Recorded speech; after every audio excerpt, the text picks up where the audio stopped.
Baiklah hadirin para peserta ospek jurusan sekalian, langsung saja kita memasuki acara ini, yaitu penyampaian materi pada hari ini. Namun sebelumnya, saya di sini akan menyapa kepada yang kami hormati Dekan Fakultas Ilmu Administrasi, Ibu Dr. Hadjani Rahayu MSc. Yang kami hormati Ketua Program Studi Administrasi Publik, Bapak Suyono S.Sos MAP. Dan yang kami hormati Bapak Kepala Desa Bulukerto. Yang kami hormati Bapak Ahmad Bisri SH.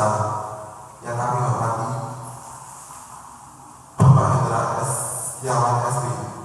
Dan yang kami hormati para peserta hadirin ospek jurusan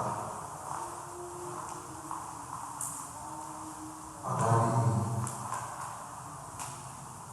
Dan materi yang pertama akan disampaikan oleh Bapak Ahmad Bisri SH. Sebelum itu saya di sini akan membacakan kurikulum vitae dari Bapak Ahmad Bisri SH.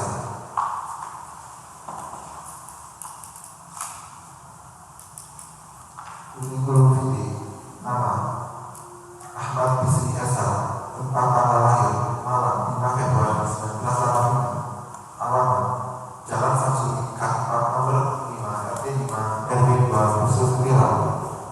Nomor HP 085 655 543 836 dan 085 101 47 8436. Jenis kelamin laki-laki, agama Islam, warganegaraan Indonesia, status kawin email Bisri Ahmad 71@gmail.com. Hobi membaca dan berolahraga. Pendidikan formal periode tahun 1991 sampai 1997 SD Negeri 1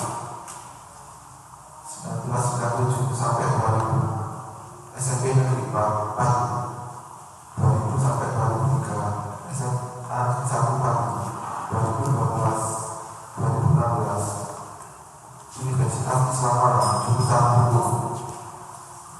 Pendidikan non formal tahun 2010 Polda Jawa Timur, keterampilan pemuda mitra Kamtibmas 2011 UPT PKS Malang, keterampilan perencanaan program pemberdayaan sosial 2012 Kemensos RI, keterampilan TOT Ilmu Sosial 2015 BPS Provinsi Jambi, keterampilan fasilitator BPPT. Riwayat pengalaman kerja periode 2012-2014 BPK Kecamatan Bumiaji, posisi anggota 2017-2018 BPK Kecamatan Bumiaji, posisi ketua 2018-2020 CV Mudah Rezeki, posisi direktur. Riwayat pengalaman organisasi periode 2008-2012 Kakak Taruna Desa Hutan, jabatan ketua 2008-2012, Kakak Taruna Kecamatan, jabatan ketua bidang 2012-2014, DPD Desa Hutan, jabatan anggota 2017-2022, Kakak Taruna Kota Batu, jabatan sekretaris 1 2017-2022, PCNU Kota Batu, jabatan anggota bidang hukum 2017-2022, Paspaku, jabatan sekretaris. Untuk Bapak Ahmad Bisri SH, silakan.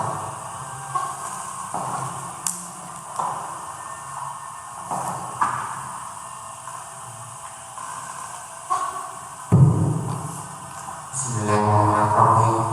Rabbi sholli sholli wa yassirli amri wahlul 'uqdatam min lisani yafqahu qawli. Amma ba'du. Assalamualaikum warahmatullahi wabarakatuh.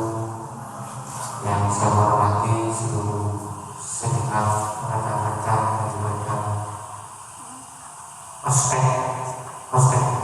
ospek jurusan di Fakultas Administrasi Publik di Universitas Islam yang saya hormati dan berbahagia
dusun masih 2 bulan.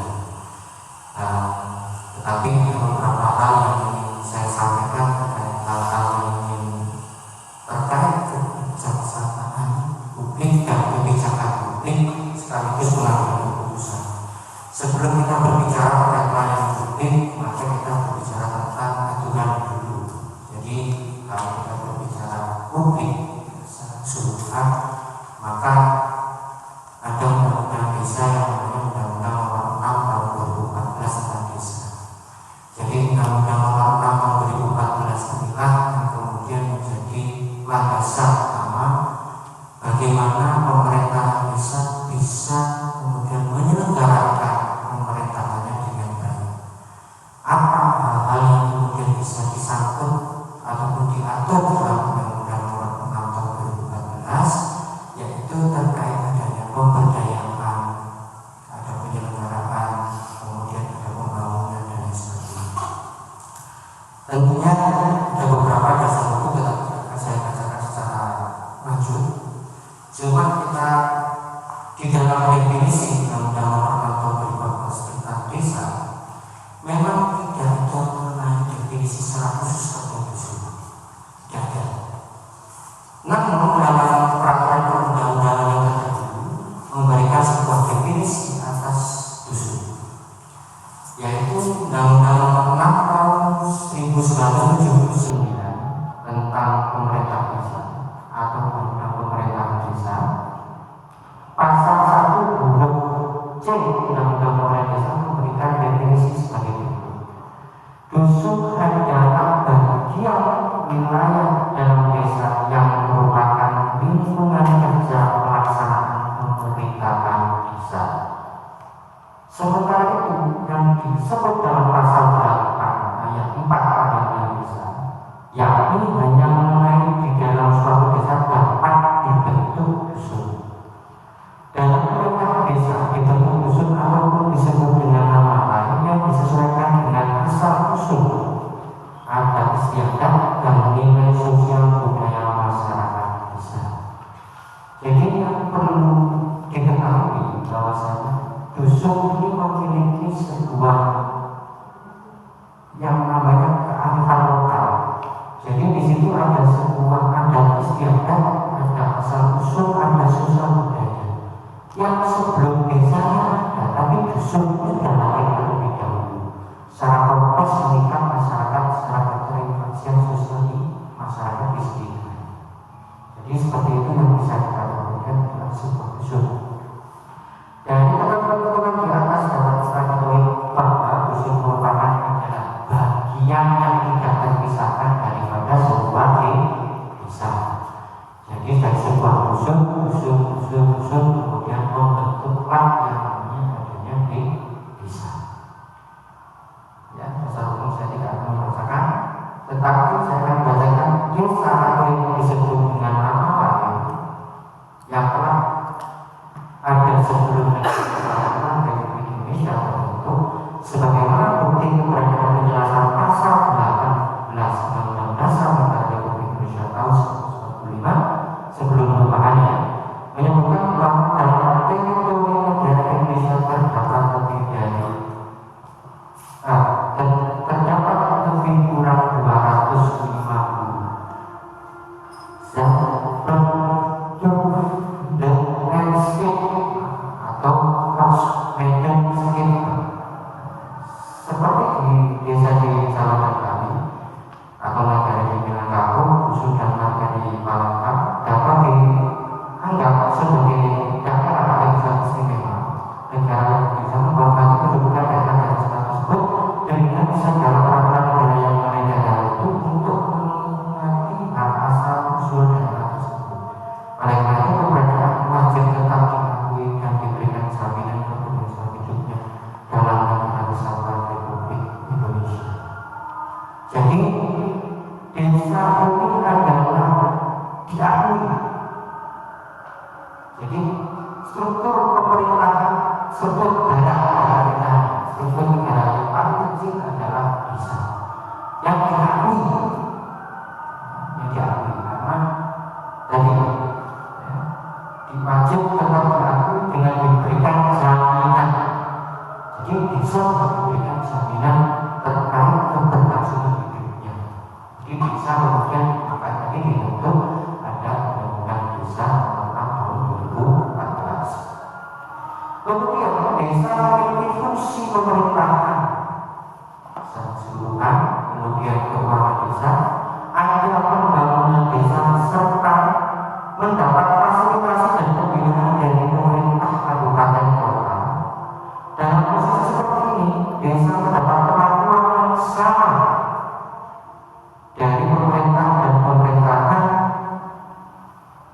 daerah.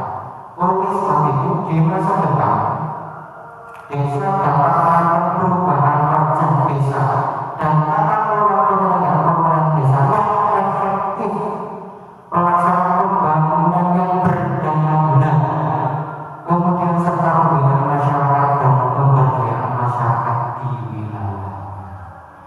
Jadi tadi asal tahunnya ada untuk pelayanan publik sekaligus kebijakan publik sekaligus juga pengambil keputusan.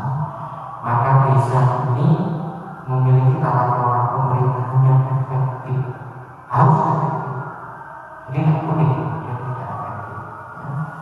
Nanti akan disebutkan bagaimana pemerintahan yang benar, kemudian pembangunan yang benar. Baik, kemudian pemerintah desa adalah kepala desa. Ya, saya ulangi lagi, pemerintah desa adalah kepala desa atau disebut dengan nama lain dan yang dibantu oleh perangkat desa dan atau yang disebut dengan nama lain. Dalam mengatur tugas dan fungsi pemerintah desa, maka harus mengenal dan mengetahui secara jelas rinci daripada tugas dan kewenangan daripada kepala desa. Jadi kalau kita berbicara pemerintah desa, itu ada kepala desa yang kemudian dibantu dengan perangkatnya, termasuk saya selaku kepala dusun dan Pak selaku sekretaris desa. Jadi kalau kita berbicara pemerintahan desa, jadi ada BPD dan kepala desa beserta perangkatnya. Itu adalah pemerintahan desa. Oke, kita lanjutkan unsur perangkat desa. Ada sekretaris desa. Sekretaris desa merupakan sekretariat desa yang dipimpin oleh sekretaris desa dibantu dengan unsur staf sekretariat yang bertugas membantu kepala desa dalam bidang administrasi pemerintahan.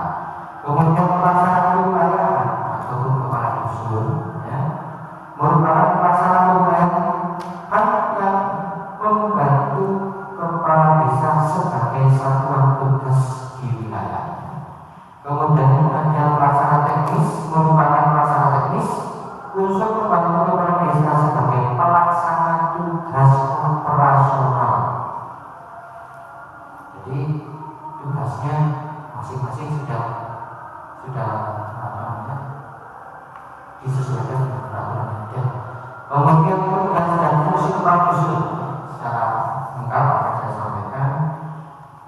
Untuk melaksanakan tugas dan maka kepala dusun memiliki fungsi sebagai berikut. Yang pertama, fungsi daripada kepala dusun yaitu membina ketentraman dan ketertiban, melaksanakan upaya perlindungan masyarakat, mobilisasi pendidikan dan menata dan mengelola wilayah. Jadi kepala dusun ini yang memiliki fungsi utama yaitu terkait ketentraman dan ketertiban. Jadi selaku pelayanan publik yang diutamakan oleh kepala dusun yaitu bagaimana ketentraman dan keamanan di wilayahnya bisa dilaksanakan dengan baik. Apakah keamanan dan ketertiban secara sosial ekonomi, apakah secara sosial budayanya, atau seperti apa?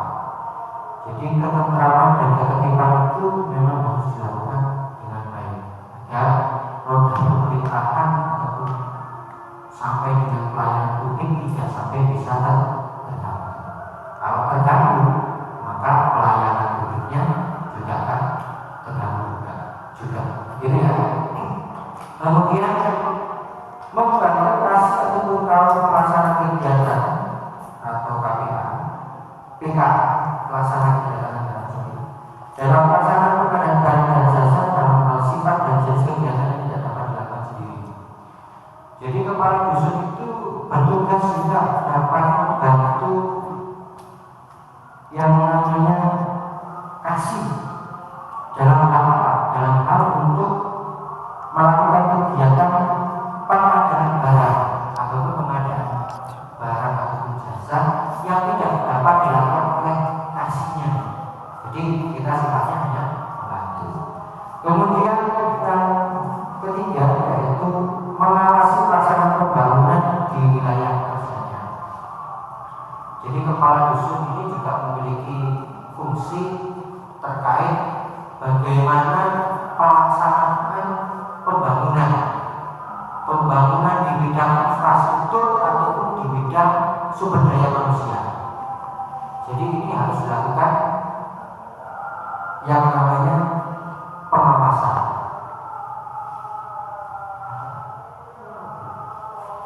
Oke, yang keempat yaitu pelaksanaan pembinaan kemasyarakatan dalam meningkatkan kemampuan dan kesadaran masyarakat dalam menjaga lingkungannya masing-masing. Jadi kepala dusun juga dapat melakukan kegiatan yang namanya pembinaan kemasyarakatan, ya. Pembinaan kemasyarakatan yang dimana kita bisa melaksanakan peningkatan kesadaran bagaimana masyarakat bisa melakukan semacam kegiatan yang namanya termasuk kayak pamswakarsa dan lain sebagainya. Itu bisa dilakukan. Melakukan upaya-upaya pemberdayaan masyarakat dalam menunjang peraturan negara pemerintahan dan pembangunan desa.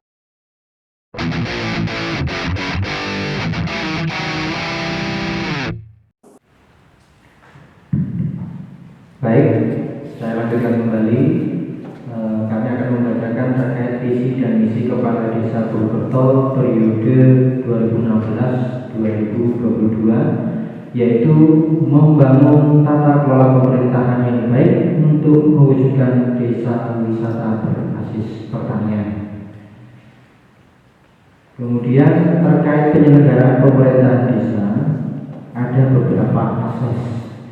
Yang pertama yaitu asas kepastian hukum, yaitu asas dalam negara hukum yang mengutamakan landasan peraturan perundang-undangan, kepatutan dan keadilan dalam setiap kebijaksanaan penyelenggaraan pemerintahan desa. Jadi ada sebuah asas terkait kepastian hukum. Jadi kebijakan yang telah dilakukan harus ada landasan hukumnya terlebih dahulu. Ketika tidak ada sebuah landasan hukumnya, maka akan dilaksanakan beberapa hal yang terkait, misalnya ada rapat musyawarah dan sebagainya. Tetapi akan dicarikan terlebih dahulu landasan hukumnya seperti apa. Nah, mungkin kita melaksanakan sebuah kegiatan tanpa ada sebuah landasan hukum yang mengaturnya. Kemudian tertib penyelenggaraan pemerintahan yaitu asas yang menjadi landasan keteraturan, keserasian dan keseimbangan dalam pengendalian penyelenggaraan pemerintahan desa. Jadi sebuah ketertiban itu ada terkait tentang keteraturan. Jadi keteraturan dan keserasian dan keseimbangan itu maksudnya bagaimana aturan-aturan yang ada di peraturan perundang-undangan itu harus dilaksanakan secara baik. Mekanismenya seperti apa, prosesnya seperti apa. Apakah prosesnya memang dilakukan melalui adanya RT, RW, pengantar dan sebagainya sampai dengan tingkatan dusun, kemudian ada kebijakan yang ada di tingkatan desa. Jadi ketertiban dalam penyelenggaraan pemerintahan desa itu memang harus dilakukan secara tertib, administratifnya seperti apa. Kemudian yang ketiga adalah tertib kepentingan umum, yaitu asas yang mendahulukan kesejahteraan umum dengan cara yang aspiratif, akomodatif, dan selektif. Artinya yaitu terkait kepentingan umum itu harus mendahulukan yang namanya seluruh aspek kepentingan umum yang didepankan, bukan kepentingan kemudian kelompok, pribadi, golongan, dan sebagainya. Jadi pelayanan itu menyamaratakan dengan kepentingan umum yang didahulukan, seperti itu ya. Kemudian yang keempat adalah keterbukaan, yaitu asas membuka diri terhadap hak masyarakat untuk memperoleh informasi yang benar, jujur dan tidak diskriminatif tentang penyelenggaraan pemerintahan desa dengan tetap memperhatikan ketentuan peraturan perundang-undangan. Jadi bagaimana seluruh warga masyarakat ini bisa mengakses terkait tadi, mengakses secara terbuka, bagaimana porsi daripada keuangan desa, porsi tentang pembangunan desa, proses terkait dengan pemberdayaan desa, pemberdayaan masyarakat desa dan sebagainya. Ini memang harus dilakukan secara keterbukaan. Keterbukaan dengan melakukan proses apa yang tadi disampaikan. Ada akomodatif, ada partisipatif, ya seperti itu. Kemudian proporsional. Jadi dilakukan secara proporsional, yaitu asas yang mengutamakan keseimbangan antara hak dan kewajiban penyelenggaraan pemerintahan desa.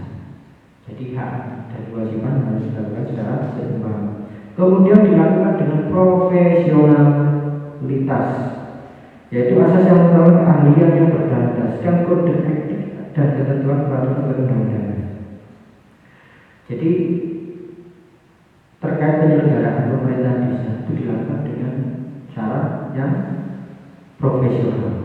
Kalau kita profesional ya kita harus tahu kode etiknya seperti apa, bagaimana agar orang masyarakat itu mengetahui dengan ini tugas dan kewajibannya kepala dusun seperti ini. Kemudian tugasnya daripada pemerintah, kasih pemerintahan, urusan terkait pelayanan publik dan sebagainya, kasih pelayanan, pemberdayaan dan sebagainya seperti itu. Kemudian untuk yang ke-7 yaitu akuntabilitas, yaitu asas yang menentukan bahwa setiap kegiatan dan hasil akhir kegiatan penyelenggara pemerintahan desa harus dapat dipertanggungjawabkan kepada masyarakat sesuai dengan peraturan perundang-undangan. Jadi secara akuntabilitas itu bisa dipertanggungjawabkan. Jadi seluruh kegiatan yang dilakukan oleh pemerintah desa harus bisa dipertanggungjawabkan. Tidak bisa kemudian ini tidak bisa dipertanggungjawabkan. Kalau sesuatu kebijakan harus bisa dipertanggungjawabkan. Itu yang penting. Yang kemudian adalah efektivitas dan efisien. Efektif berarti setiap kegiatan yang dilakukan harus berhasil mencapai tujuan ataupun target yang diinginkan oleh masyarakat desa. Secara efisien berarti setiap kegiatan yang dilaksanakan harus tepat sesuai dengan rencana dan tujuan. Jadi efektif dan efisien ini adalah dilakukan secara bersama-sama, secara tujuan dan output dan outcome-nya itu harus jelas, gitu ya. Kemudian ada yang namanya kearifan lokal, yaitu mengandung bahwa dalam penetapan kebijakan harus memperhatikan kebutuhan daripada kepentingan masyarakat desa.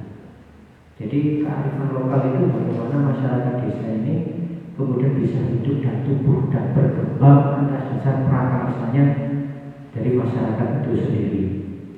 Kemudian keberagaman berarti penyelenggara pemerintahan tidak boleh mendiskriminasikan kelompok tertentu. Jadi harus ada asas nilai keberagamannya. Tidak boleh kemudian kita hanya senang terhadap misalnya hanya kelompok-kelompok tertentu begitu ya. Misalnya kelompok kesenian top ini ternyata kelompok pemuda olahraganya tidak. Cuma PKK ini diopeni masih tidak seperti itu. Jadi seluruh aspek yang ada di masyarakat yang di desa, termasuk juga ada kelembagaan masyarakat yang di desa, ini bagaimana kemudian kita saling bahu-membahu terkait bagaimana menyukseskan penyelenggaraan pemerintahan desa yang tadi sudah disampaikan oleh visi misi Pak Kepala Desa, mewujudkan tata kelola pemerintahan yang baik. Jadi kemudian ada partisipatif. Partisipatif adalah penyelenggara pemerintah desa mengikut sertakan kelembagaan desa. Tadi yang saya sampaikan, secara partisipatif memang seluruh warga masyarakat juga harus bisa ikut melaksanakan terkait bagaimana program pemerintahan desa ke depan. Mungkin itu yang bisa saya sampaikan. Ada kurang lebih nanti bisa kita tanya jawab saja lebih lebih enak gitu ya. Mungkin itu yang bisa saya sampaikan. Saya akhiri. Assalamualaikum warahmatullahi wabarakatuh.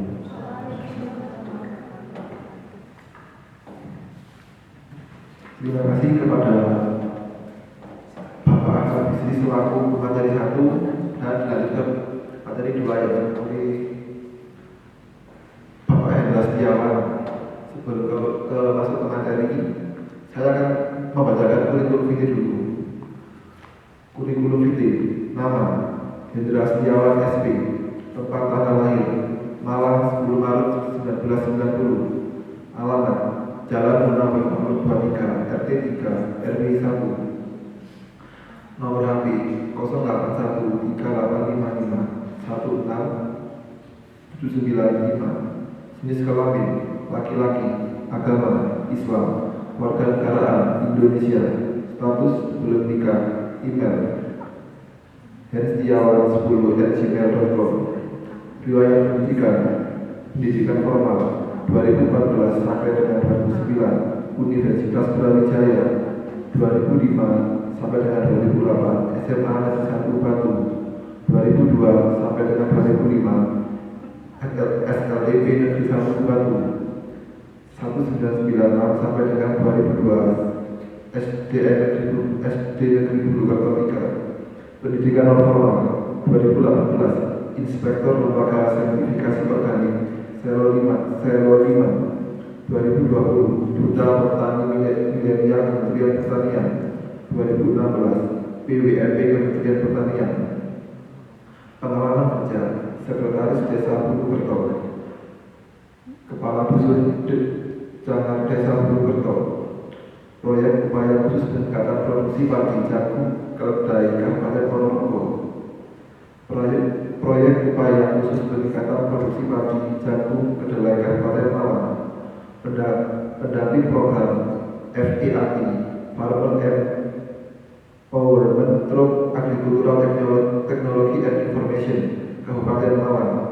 Ketua Tim Lapan Evaluasi Program FEAT di Farmer Provinsi Jawa Timur.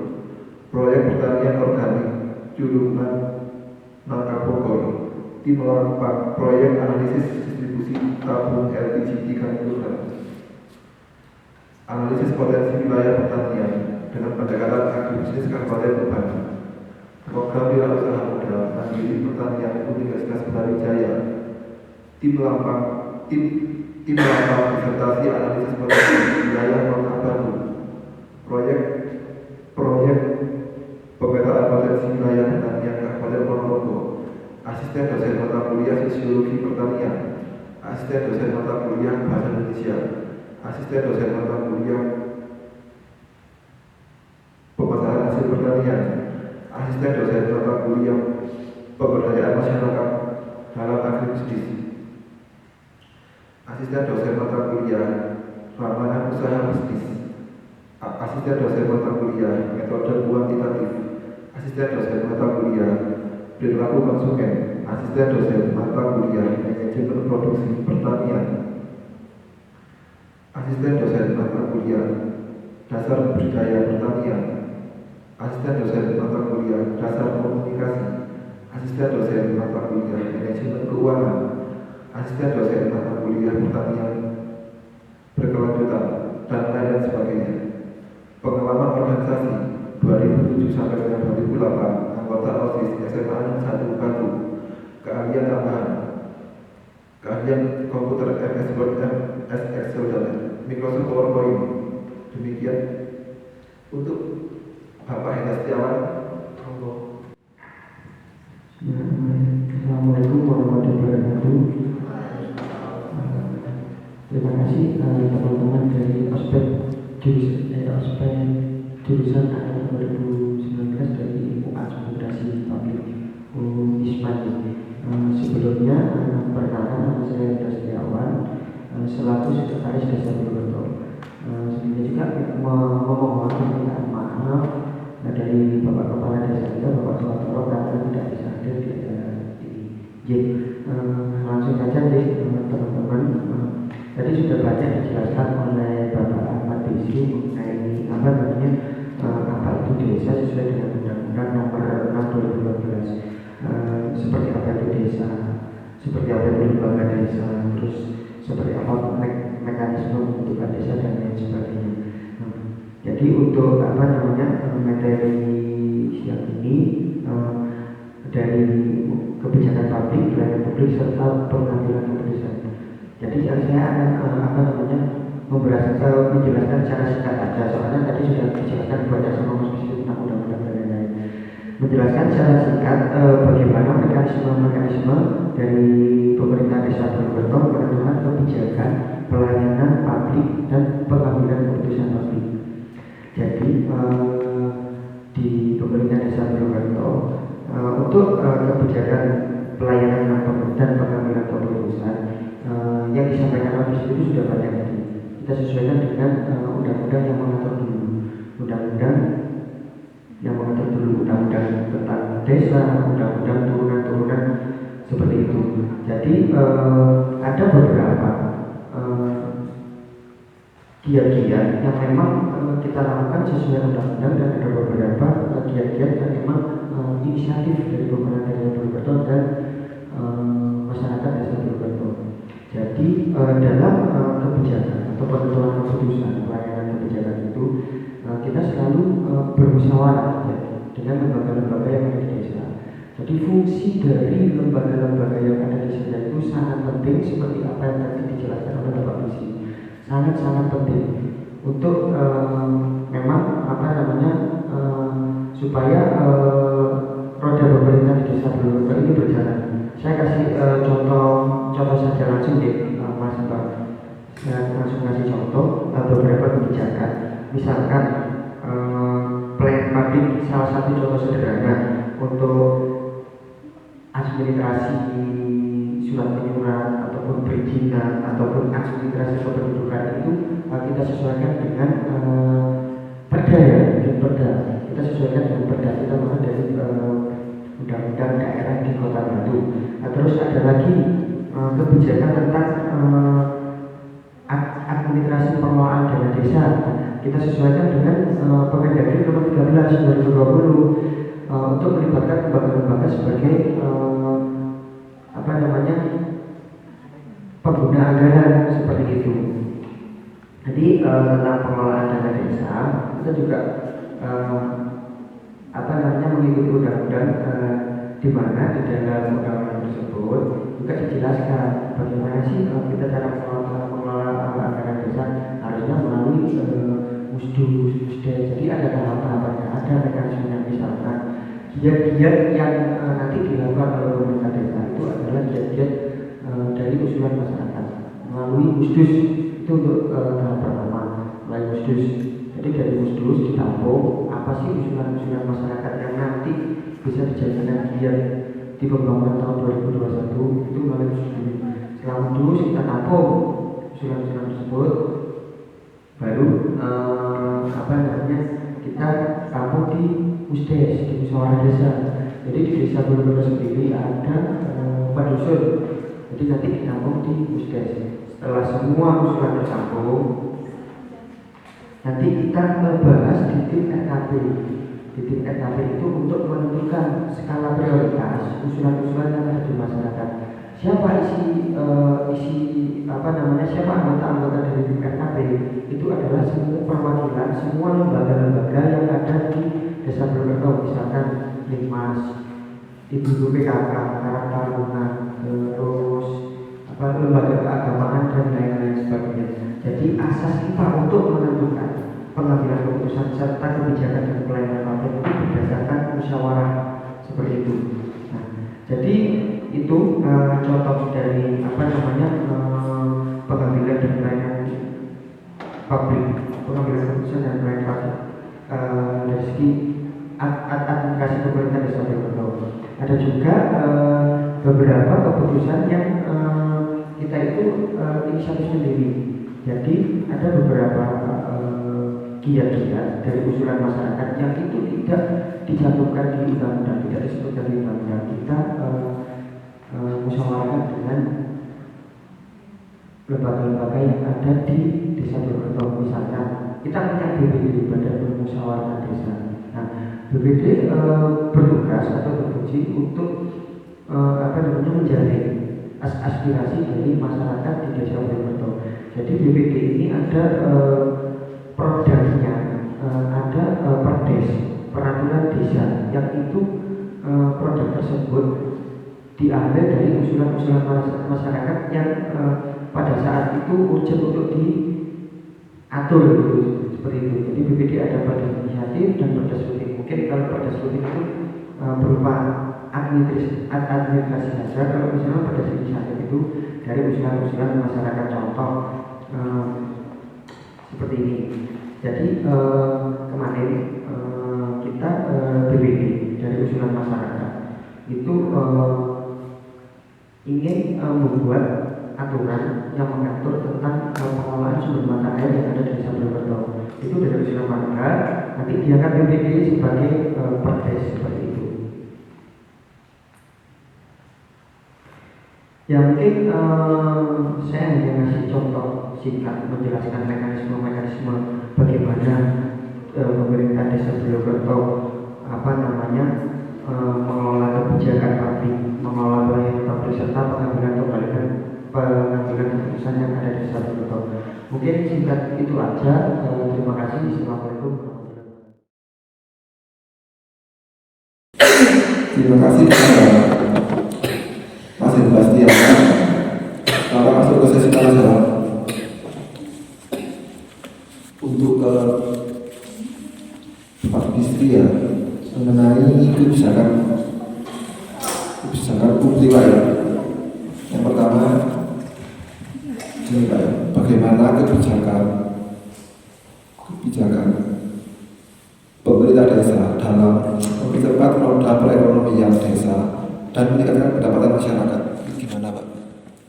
Jadi pertanyaannya bagaimana langkah gitu ya? Iya. Langkah untuk percepatan daripada ekonomi begitu ya. Mungkin terkait juga menanggapi masalah pandemi COVID-19 yang sudah semacam ini ada di masyarakat secara luas. Jadi begini, kalau kita ingin melakukan sebuah percepatan ataupun akselerasi begitu ya terkait ekonomi, kita harus mengetahui dulu potensi terkait potensi ekonomi yang ada di wilayah kita. Ini harus kita ketahui secara terlebih dahulu. Potensi ekonominya apakah pada masyarakat ini secara pertanian atau kemudian secara UKM atau lain sebagainya. Nah, jadi potensi yang ada di daerah ataupun di Desa Wonorejo yaitu terkait pertanian. Sudah tadi juga disampaikan terkait juga misi-misi kepala desa ini bagaimana mewujudkan wisata pertanian yang berbasis pertanian.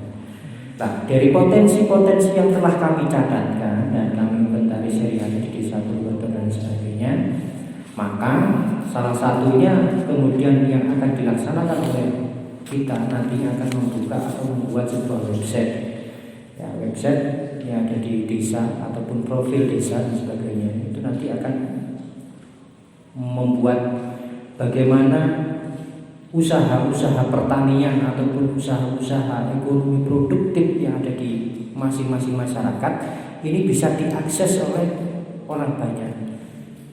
Itu satu. Jadi yang kedua yaitu terkait bagaimana menumbuhkan wisata pertanian. Nah, salah satu contoh yang hari ini mulai digagas oleh pemerintah desa beserta dengan penggiat wisata, nanti juga Pak Sekdes akan menyampaikan bagaimana proses tentang Gunung Pucung. Jadi pemberdayaan warga masyarakat terkait wisata ke depan diharapkan mampu dapat meningkatkan pendapatan asli desa. Jadi itu yang penting. Yang pertama adalah inventarisasi dan menginventarisasi dan data. Kemudian kita bagaimana membuat sebuah aksesabilitas bagi mereka secara pasar dan sebagainya. Mungkin itu yang bisa saya sampaikan. Terima kasih. Baik Pak ya, terima kasih. Terus Pak ya, untuk masalah potensi desa Pak ya, apakah ada kebijakan atau gimana kebijakan atau program apa ya yang sudah terlaksana gitu Pak? Program yang sudah terlaksana. Iya. Oke. Program yang sudah dilaksanakan yaitu terkait pemberdayaan ekonomi, maksudnya begitu ya. Iya. Jadi pemberdayaan ekonomi yang memang sudah dilaksanakan, salah satunya adalah ibu-ibu PKK ini sudah bisa membuat salah satunya rajut. Apa itu? Bahan dari rajut ya, bahan dari rajut itu yang dibuat oleh ibu-ibu PKK, kemudian itu sudah dipasarkan dari ibu-ibu ke ibu-ibu yang lain. Itu adalah contoh proses pemberdayaan di PKK. Jadi bagaimana ibu-ibu ini, ibu-ibu kader PKK dan sebagainya, ini yang kemudian bisa mendapatkan income tambahan, mungkin itu yang bisa dilakukan, yang sementara ini yang dilakukan oleh ibu-ibu PKK. Mungkin itu. Baik Pak, terima kasih.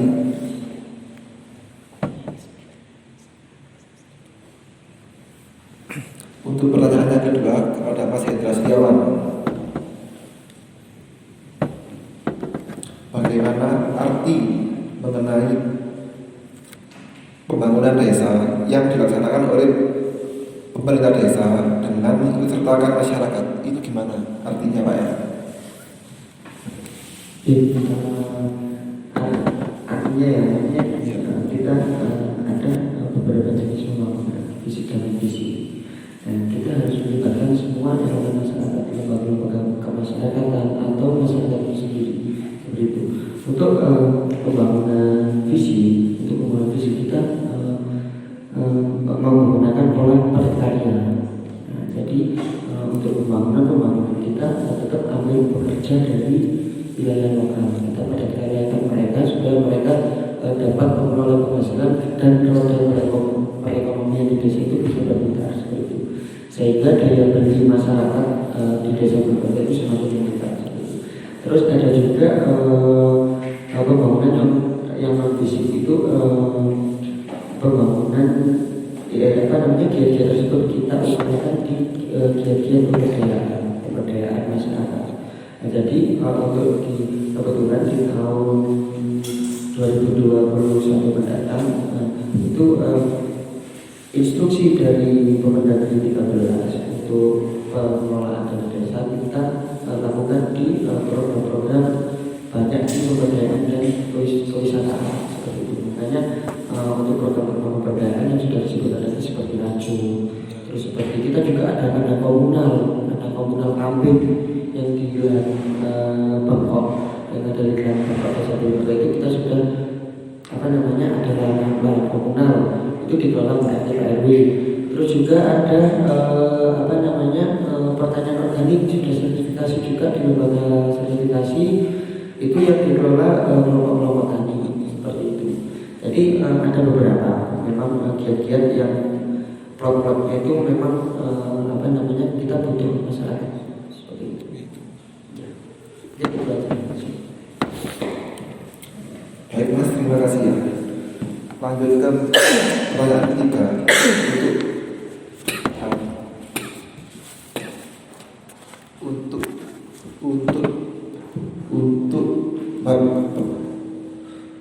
untuk Bapak Bisri ya. Yang ketiga, bagaimana cara pemerintah desa melakukan pelayanan publik kepada masyarakat dengan adil dan merata? Itu gimana Pak ya? Bagaimana cara melakukan pelayanan publik kepada masyarakat dengan adil dan merata? Oke, pertanyaannya sangat bagus. Bagaimana kemudian melakukan pelayanan publik biar adil merata, kemudian tidak istilahnya hanya kepada salah satu pihak dan sebagainya. Jadi begini, kalau kita berbicara permasalahan pelayanan publik, ya, mungkin kantor pelayanan bukanya jam 7, begitu ya, jam 8 sampai dengan jam 4. Itu bukanya kantor, Mas. Nah, itu bukanya kantor. Tetapi bagaimana pelayanan publik secara umum, kita tidak mengenal itu. Kita tidak mengenal jam 8 sampai dengan jam 4. Tetapi kita mengenalnya adalah 24 jam. Kalau kita adalah pemerintah desa ataupun perangkat desa, Pak Kepala Dusun, kemudian Pak RT, Pak RW, Pak Kepala Desa, tokoh masyarakat dan sebagainya, ini 24 jam. Misalnya katakanlah jam 24.00 orang mau babaran melahirkan dan sebagainya, ya kita siap digedot. Pak, niki badhe tiyang melahirkan terus pundi? Apakah ada termasuk salah satunya kita tidak punya kendaraan? Kita siapkan kendaraan. Kita ada kendaraan. Oke, kita antarkan. Jam 12 malam, oke siap. Jam 1 malam digedor, ada orang kemalingan, ada orang perampokan. Kita siap, kita terjun ke lapangan, kita panggil Pak Linmas dan sebagainya. Kita hadir.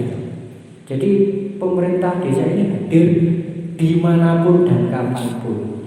Kalau toh itu adalah tadi, ya.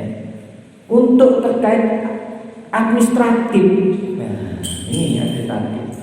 Administratif itu berarti kan kita mengenalnya adalah jam 8 sampai dengan jam 4. Ya kita tidak memandang bagaimana orang ini asalnya, orang mampu, orang tidak mampu, dari strata sosial dan sebagainya. Kita tidak mengenal itu. Datang ke kantor desa kita layani, datang ke rumah kita layani. Yang terpenting apa? Bahwasanya memang orang itu adalah warga masyarakat desa kita. Itu yang terpenting.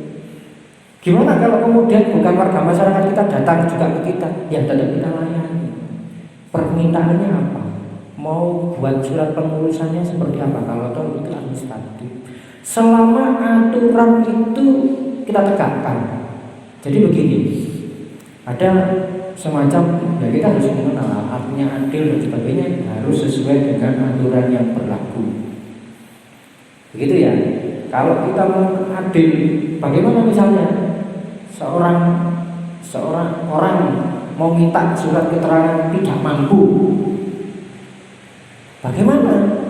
Tadi aja kita sudah ada tamu terkait warga masyarakat meminta surat keterangan tidak mampu dalam rangka pengurusan program Indonesia Pintar atau kartu Indonesia Pintar. Kita lihat, lah orangnya mampu kok, lapor kan meminta surat keterangan tidak mampu.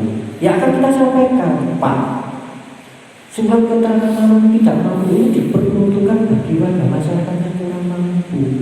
Begini prosesnya, begini. Lah kalau panjenengan, lah meminta surat begini. Sawai sakmini, omai sakmun, ya itu kan juga bisa menyampaikan seperti itu. Bahasanya bahasa lokal, gitu ya. Hal-hal yang semacam itu bisa dikategorikan adil. Adil itu bukan berarti kita sama rata, sakmini enggak. Secara proporsionalitas dan profesionalitasnya harus tetap dikedepankan. Gitu.